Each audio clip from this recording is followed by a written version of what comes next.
JDBC हम किस लिए यूज करते हैं? जो हमारी जावा एप्लीकेशन होती है उसको अपने डेटाबेस से कनेक्ट करने के लिए। ठीक है, तो ये क्या होता है? ठीक है, ओके।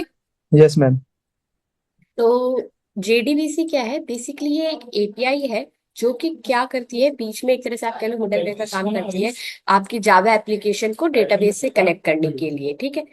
यस। अब इससे क्या है, अब ये इसे इससे आपको क्या आसानी हो जाएगी कि आप डायरेक्टली विद योर अपने जावा प्रोग्राम के अंदर अपनी जो डेटाबेस की क्यूरीज होती है वो इंसर्ट करके आप आराम से डेटाबेस में जो भी मैनिपुलेशन या फिर जो भी ऑपरेशंस परफॉर्म करना चाहते हो थ्रू योर एप्लीकेशन यू कर सकते हो। ठीक है। Yes ma'am. और ये बेसिकली एक एपीआई है, तो बीच में क्या है, एक इंटरफेस का काम करती है बस आपके जावा एप्लीकेशन को डेटाबेस कनेक्ट करने से। अब हम डेटाबेस कनेक्शन की बात कर रहे हैं तो जावा में आप कोई और भी डेटाबेस यूज कर सकते हो। लेकिन जब हम माई सीक्वल की बात करते हैं तो उसमें क्या है, हम अपनी सीक्वल क्यूरीज को एग्जीक्यूट करते हैं। ओके। यस। हमने जो अभी पहले जो भी CRUD ऑपरेशन परफॉर्म किया जिसमें क्या किया था सबने, वो सारी हमारी सीक्वल क्यूरीज थी।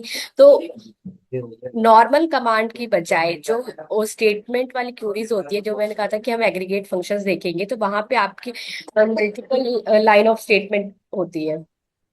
तो जावा जो जेडीबीसी है ये उन क्यूरीज को भी एग्जीक्यूट करने में है अलाउ। ठीक है।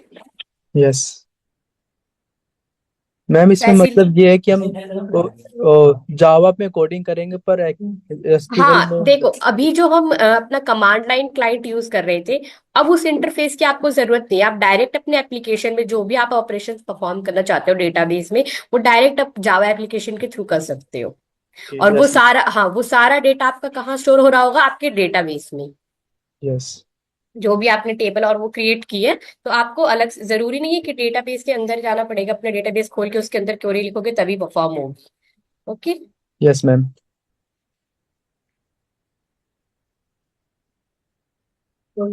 These are the definitions of JDBC कि अगर कोई आपसे पूछे, it allows executing SQL queries from Java codes, also it facilitates the transaction management।